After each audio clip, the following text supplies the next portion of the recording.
धर्म बंधु जय श्री हरि।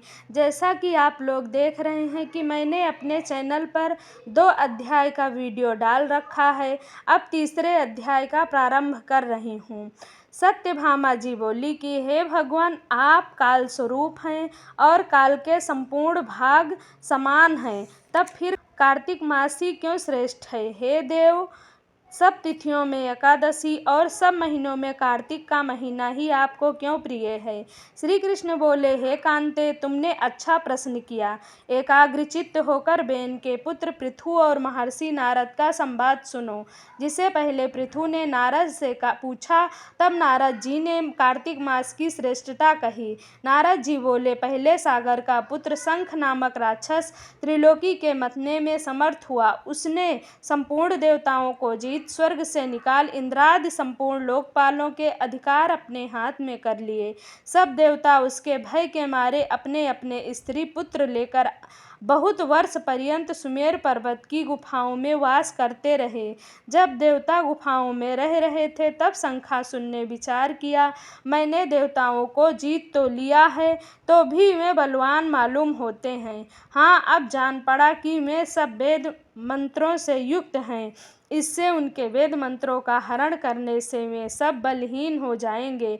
ऐसा विचार कर वह असुर विष्णु भगवान को नींद से ग्रस्त देख स्वयंभू ब्रह्मा जी के लोक में जाकर वहां से वेदों को निकाल कर चलने को तत्पर हुआ। तब वे उसके भय के मारे यज्ञ के मंत्र और बीजों समेत जल में प्रवेश कर गए। तब तो वह शंखासुर भी उन्हें ढूंढता हुआ समुद्र के भीतर विचरने लगा, परंतु वे वेद एक स्थान पर कहीं भी प्राप्त न हुए। पीछे से ब्रह्मा जी सब देवताओं को संग ले पूजा की सामग्री इकट्ठा करके वैकुंठ में विष्णु भगवान की शरण में गए। वहां उनके जगाने के निमित्त सब देवता गाने बजाने लगे और गंध धूप बार बार देने लगे। उनकी भक्ति से संतुष्ट होकर भगवान ने नेत्र खोले। तब सब देवताओं ने विष्णु भगवान के दर्शन किए और षोडशोपचार से पूजा करके दंडवत पृथ्वी पर गिर पड़े। तब तो माधव भगवान उनसे कहने लगे, हे देवगण, मैं तुम्हारे भजन कीर्तन आदि कार्यों से प्रसन्न हुआ हूँ। मैं आप लोगों की मनोकामना अवश्य पूर्ण करूँगा। अश्विन शुक्ल पक्ष की एकादशी से देव उठनी एकादशी तक भर रात्रि रहे, तब से जो मनुष्य अब तुम्हारी तरह भजन कीर्तन करेंगे, वे मुझे प्रसन्न होकर मुझे प्राप्त होंगे। शंखासुर जिन वेदों को हर लाया था, वो सब जल में स्थित हैं। उन्हें मैं शंखासुर को मार कर लाऊंगा। अब से 20 समेत सब वेद प्रतिवर्ष कार्तिक के महीने में सदा जल में निवास करेंगे। मत्स्य रूप धारण कर मैं जल में जाता हूँ। तुम संपूर्ण मुनियों को लेकर संग आओ। इस लोक में जो अच्छे मनुष्य प्रातः काल स्नान करते हैं, वे निश्चय अक्षत स्नान के फल को प्राप्त होते हैं।